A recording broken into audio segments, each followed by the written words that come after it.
Tonight I'm going to talk about walking meditation. Some benefit of walking meditation also. When I have an interview, some yogis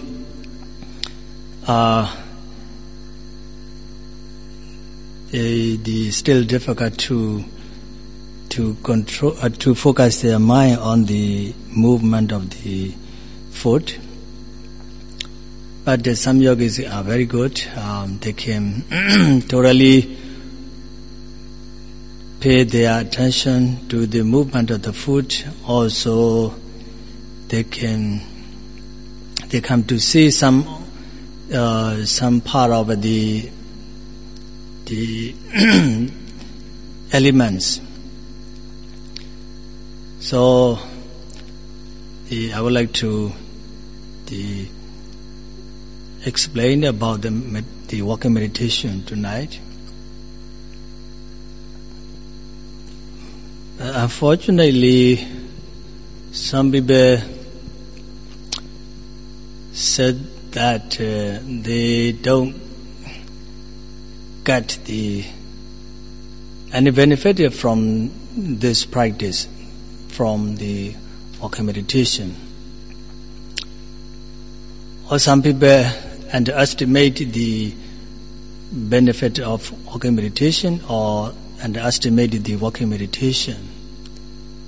They criticize the walking meditation, what we are doing here.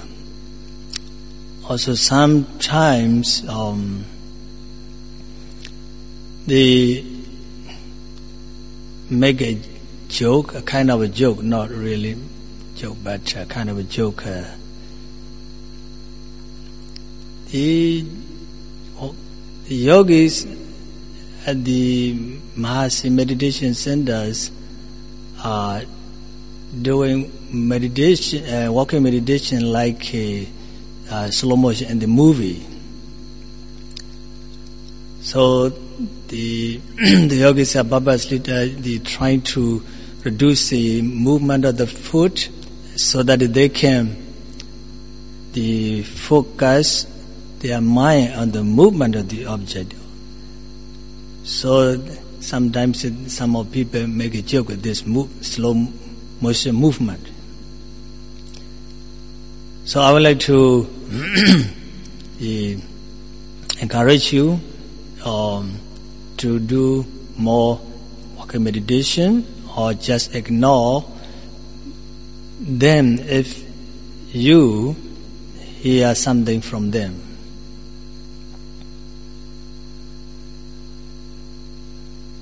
Even in the time of the Buddha, some people who are not Buddhist criticized the walking meditation. Actually, the Buddha, it is the Buddha himself that who taught the walking meditation and the discourse on the four foundations of mindfulness. So the Buddha himself gave the instructions, walking meditation instructions to the yogi. So the outsiders, the non-Buddhists, criticize that you walk, I walk, everybody walk, even a child walk, also the animals are walk. How can this walking be meditation?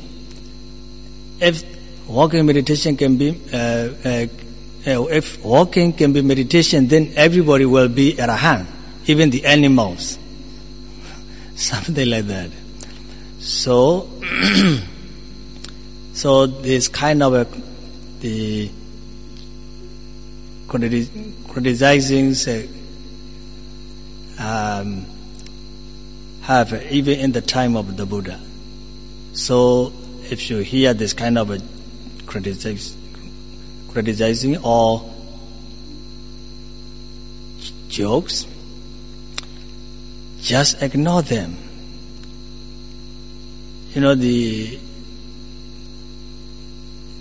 Those who are trying to searching for the truth must ignore the jokes and criticisms from others, because to find the truth is more important than the paying attention to their criticizing or jokes. That's why I will encourage you to just do them walking meditation without thinking they are criticizing.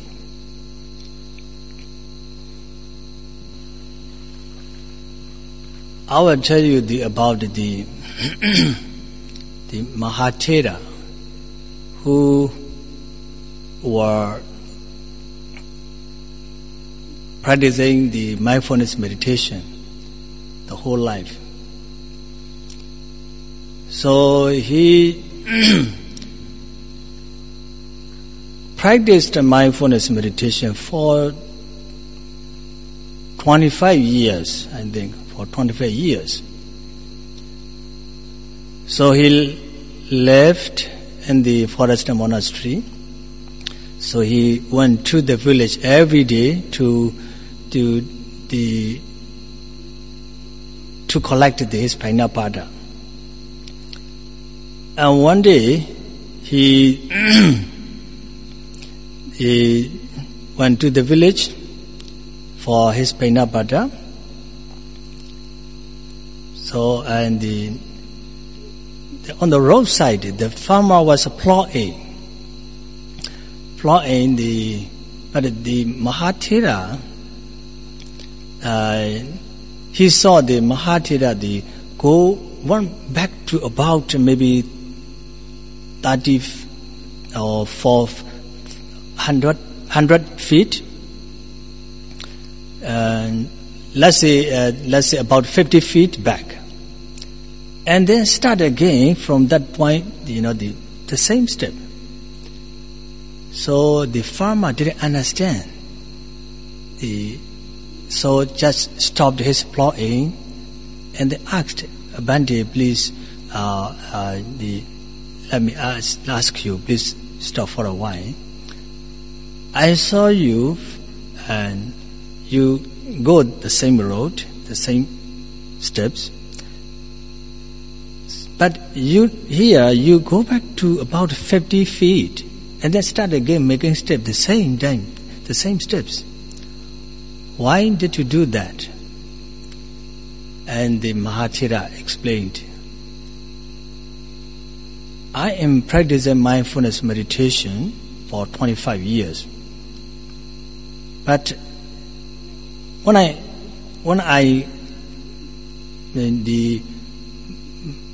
go by and pass you, I forgot to be mindful of my stepping, because maybe some kind of thought came to him, so he forgot to note this stepping. So he missed about 50 steps. So as soon as he noticed that he missed for 50 steps, then back to that place for 50 feet back. And then note again, stepping. See, Mahatera didn't care any person around him. He did what he had to do. So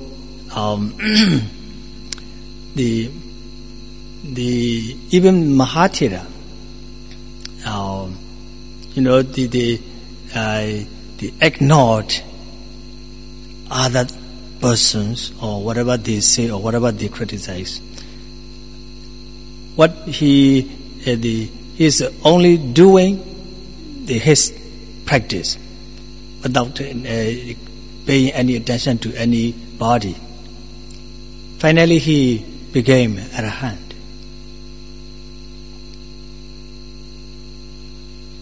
The next Thera is not actually Thera. He is an ascetic. Ascetic, his name was Subhadda. So Subhadda was,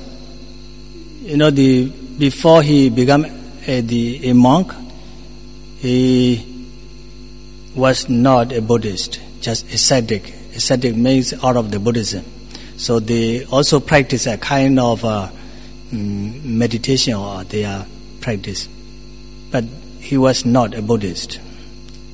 So he was searching for the truth, which religion is true, the real truth.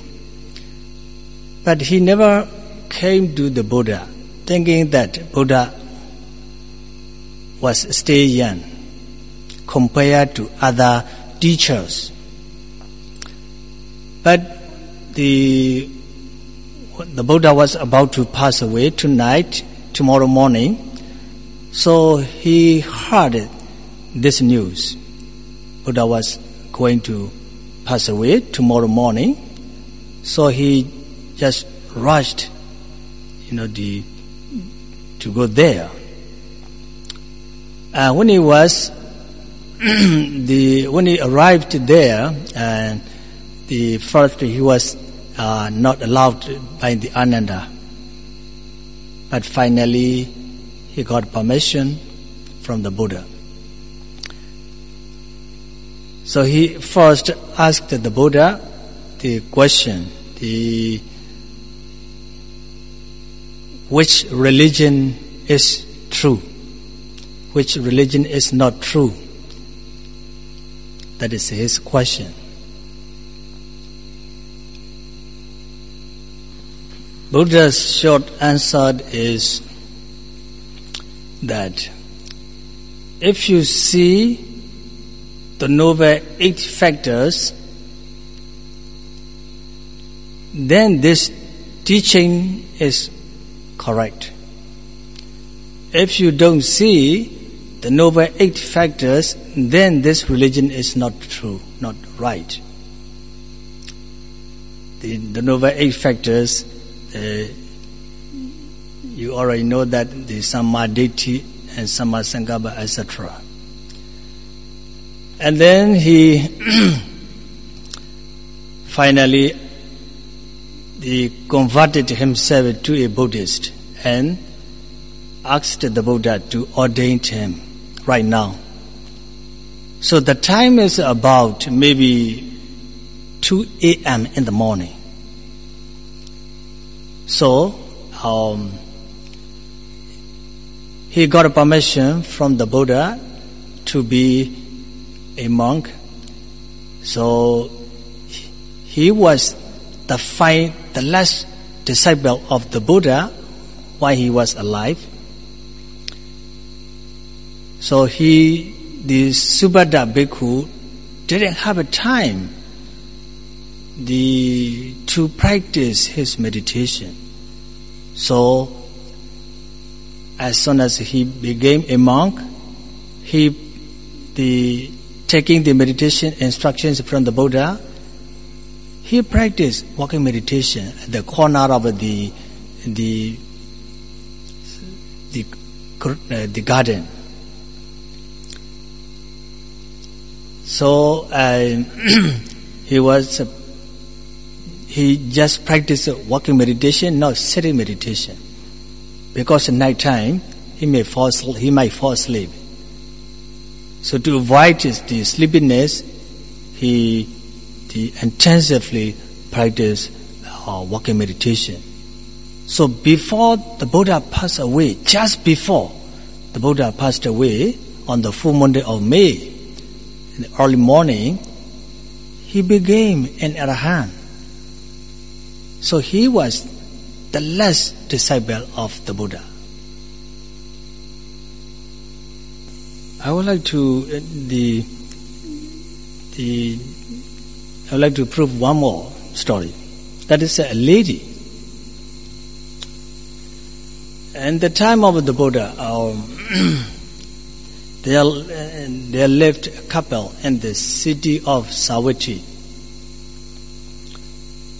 So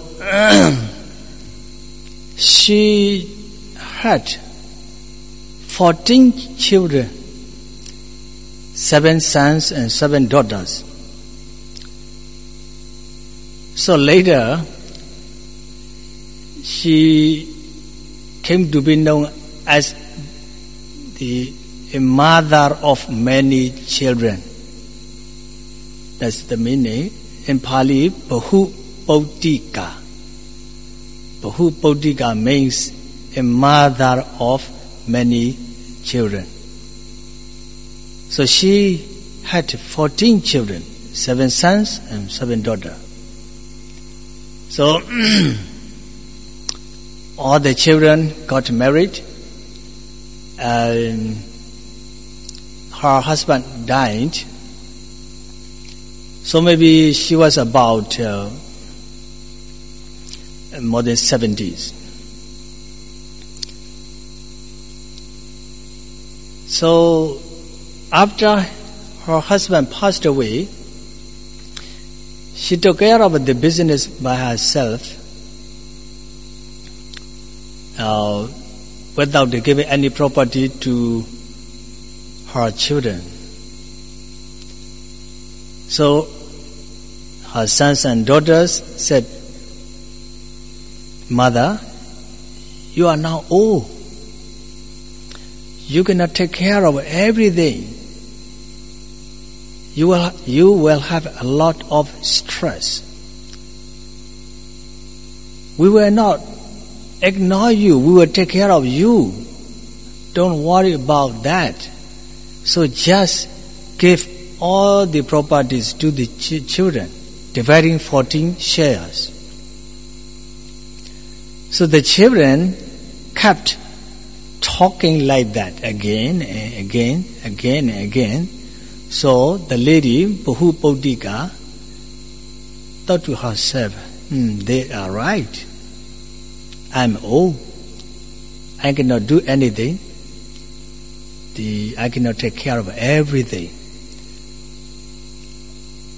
When my children will not ignore me, will take care of me for the rest of my life. So it's better to give them away. I can live with them without any worry. So this is her thinking. So she divided her properties she owned into 14 shares, and then give all them to her children without leaving anything for her. So she gave them everything. And she went to her eldest son's home to stay with them. The first 1 week, not the first 1 week, it is said in the book. For a few days, it is okay. After the 3-4 days, the daughter-in-law told her. First, maybe like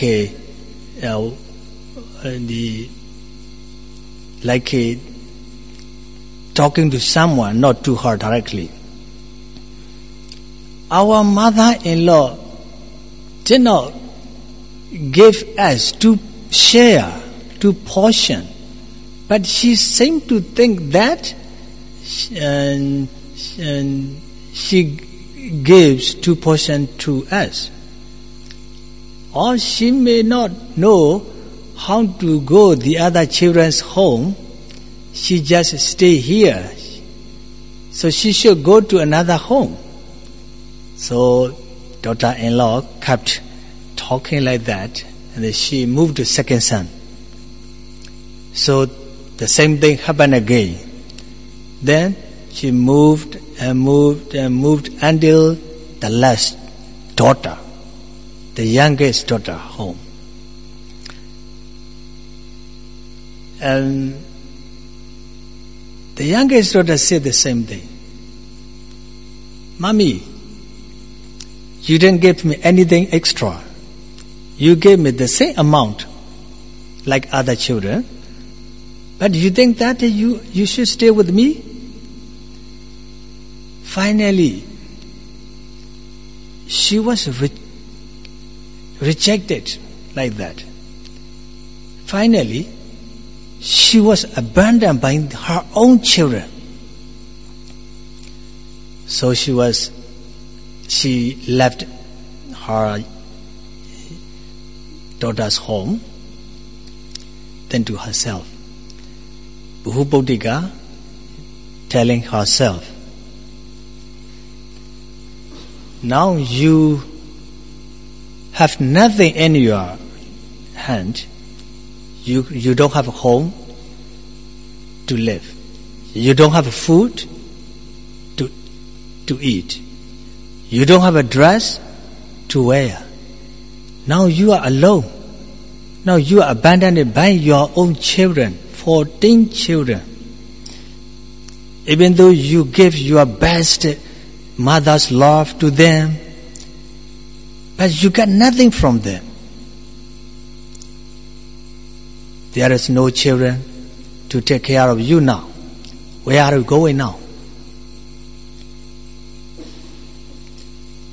So you are abandoned, so you have the only place to go.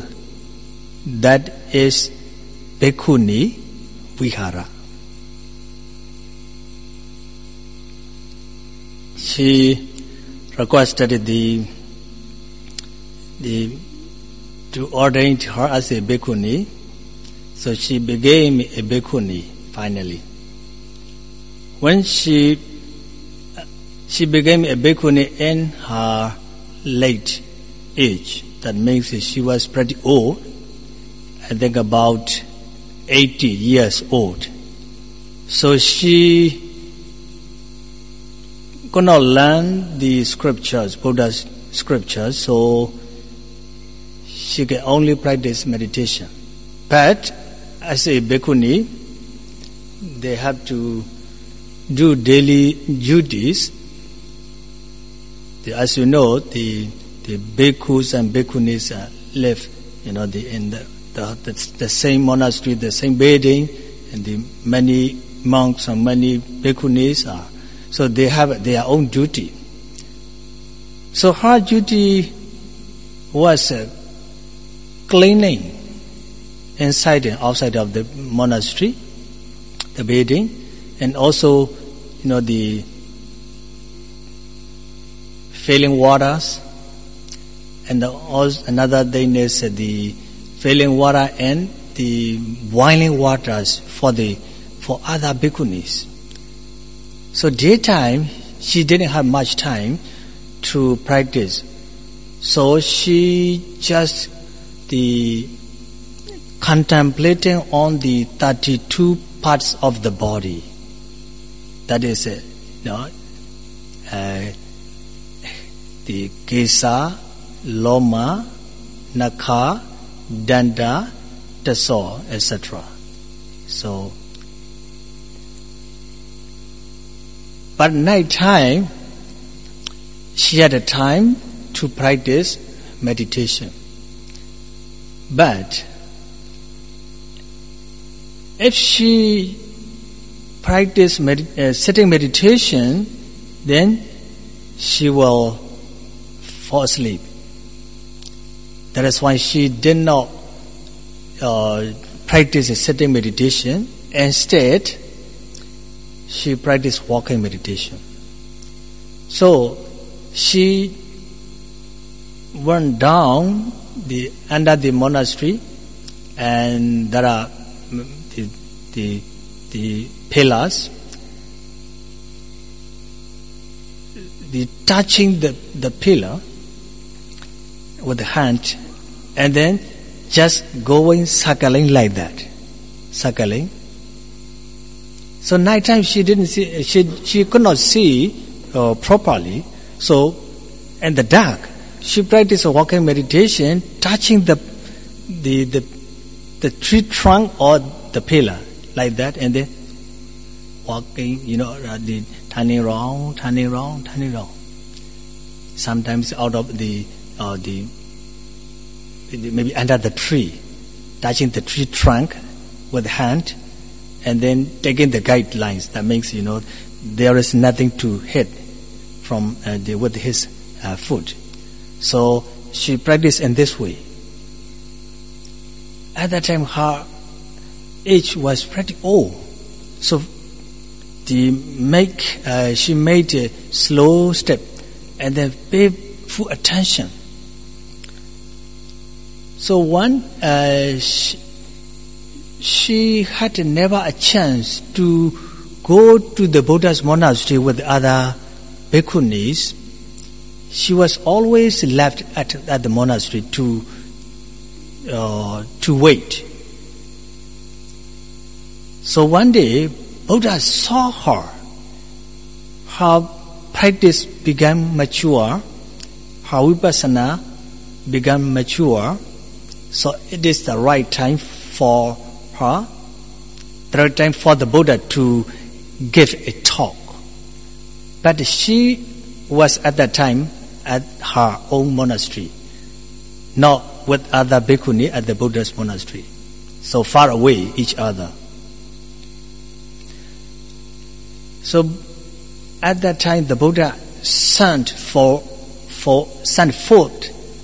his radiance to her. So she saw this radiance. Oh, that is the Buddha's radiance. So Buddha purposely sent to me. So she saw that radiance as if the Buddha himself is sitting in front of her, and then gave a few words. Let me read you.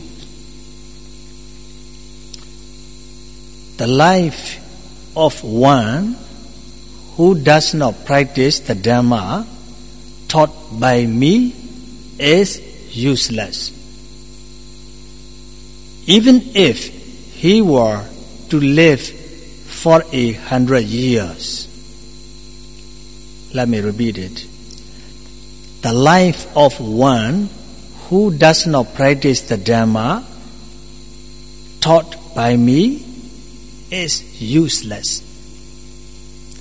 Even if he were to live for 100 years. That is the Buddha's thought. After this verse, this Buddha's word, and she became Arahant. She became Arahant. So no other bhikkhunis knew that. All the other bhikkhunis who were at the Buddha's monastery, they went to the Buddha's monastery to listen the evening Dhamma talk, like this here we do. So all other bhikkhunis are at the Buddha's monastery, but Buddha himself also at his own monastery. So nobody knew that. The Buddha first sent forward his radiant, and then sitting in front of her gave this talk. At the end of this talk, the bhikkhuni Bhubuddhika became an Arahant.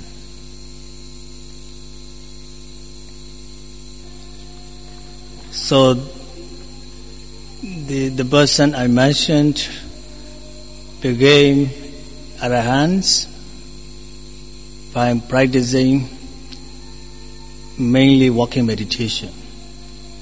So there are many benefits of walking meditation.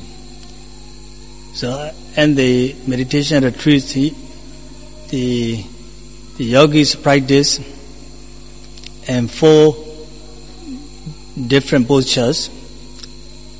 The ideal posture for meditation is sitting with the legs crossed, but your body cannot tolerate for many hours without moving. So your body need to move. That's why we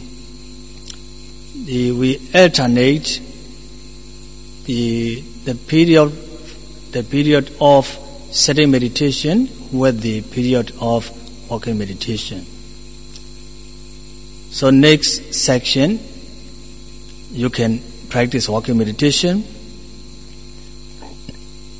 By practicing walking meditation, you get more concentration, because the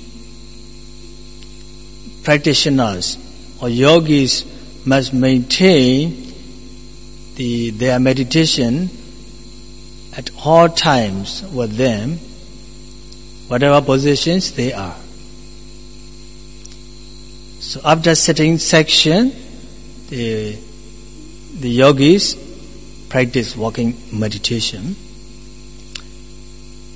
So in this way, yogis can maintain their concentration, their mindfulness. So they can, at the walking meditation time, the yogi can focus their mind on the movement of the foot.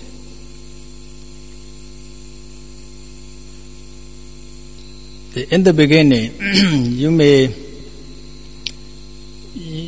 see the image of the foot, but with the progress of your practice,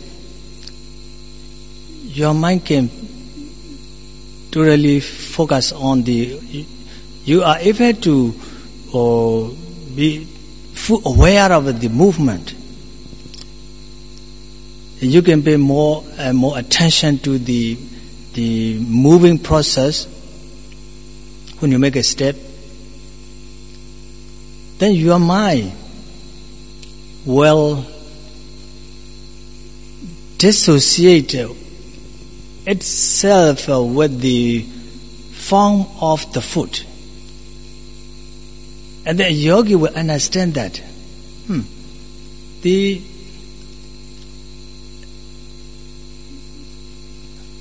object is one thing, notimai is the other. And when I make a step, and then that is a moving, and then there is notimai. So the object and the notimai go together. And the yogi sees the object and the notimai distinctly. And then when a yogi knows the 3 steps and the 3 stages and 1 step, when lifting of the foot, in the beginning, just this trying to seize like a real foot in the mind, but later a yogi come to see differently. So when a yogi lifted the foot, and then in his mind he feel the lightness of the foot, not seeing the form of the foot.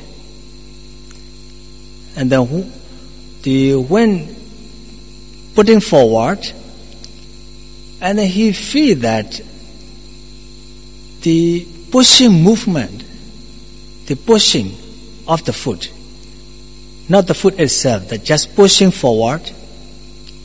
And then when you drop the foot, and he feel a kind of a heaviness in the foot. And then when he pressed the foot on the ground or on the floor, he feel like his first softness, and then really when he really pressed the foot, and then hardness, not seeing the foot, the form of the foot. So when he sees like that, these are virtually seeing the essence of elements.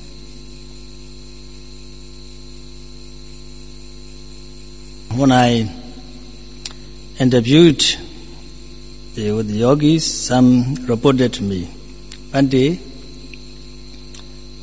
when I lift my foot, and I can feel the lightness of my foot, but I don't see my foot in my mind. That means the yogi doesn't see the form of the foot in his mind, but just feel the lightness. Yes, that the lightness is the characteristic of a fire element. When a yogi sees like that, not seeing the foot, the form of the foot, but sees the lightness only, that is seeing of the fire element.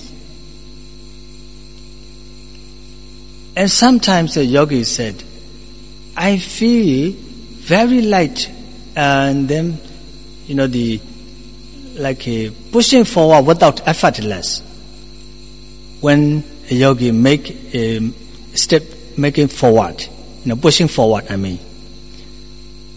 So when he pushed his foot forward, then the foot itself, the moving forward without making any effort, because light, very light and moving. So this kind of feeling, comes to his mind. Yes, the moving, and the moving is the characteristic of the air element. So if you feel or see like that, you are virtually see the air element. You are virtually seeing the air element. Sometimes some yogis said that when I drop my foot, I feel the heaviness and the heaviness, yes, from the under my knee or the whole foot. I don't see the foot, but I feel heavy when I drop. Yes, the heaviness is the characteristic of water element. If you see heaviness when you drop your foot, then you are virtually seeing the water element. When you press your foot on the floor or on the ground, you may feel softness or hardness without seeing the form of the foot. So if you see in your mind the softness or hardness, yes, this softness or hardness is the characteristic of the earth element. If you see or if you feel like this, and then you are virtually seeing the characteristic of the earth element. So when you reach this stage, then you are seeing the elements only, not the form, or not panyati. This knowledge is very, very valuable for a yogi. This is your direct experience to experience the elements. When we read that in the book, or when we listen to the Dhamma talk, we cannot feel this kind of taste. We cannot get this kind of taste. But only when you feel this kind of the elements, then this feeling come to your mind vividly. You never forget that. This kind of feeling, this kind of experience is much, much better than when you hear Dhamma talk or when you read the book about it. So this kind of experience can help you to be even the Arahant. That is why I would like to encourage you, please do not underestimate the benefit of the walking meditation. Just do as you are instructed and keep practicing the walking meditation. I don't mean only the walking meditation is important, but I just emphasize to not to underestimate the benefit of the walking meditation. By practicing in this way with the great effort, may you all attain to Nibbana in this very life.